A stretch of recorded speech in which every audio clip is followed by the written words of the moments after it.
When 2 or 3 are gathered in my name, there I am in their midst. Amen. Masiqhubele ukuthi once again izandla.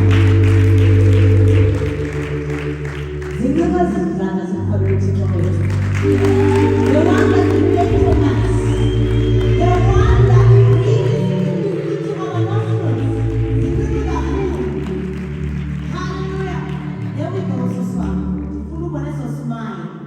Because he is touching you right now, and he's going to touch each and every single one that is in this place. Amen. It doesn't come in that way to design that doesn't make sense. It has to have been down. It has to tell me that the city. No one see a question or get answer. Okay. God is screaming. No one we are cast down, but we are not crushed. No one see a thing to answer. We are perplexed.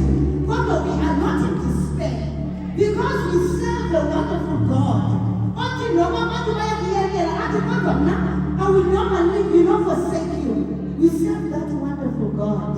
Now, some of us we are here to praise Him. We are here to exalt Him. As a Zama, to Mr. Gamalon, as a Papa Mr. Gamalam. What does it mean? Our Mrs. Lutu was demanding that what is so good.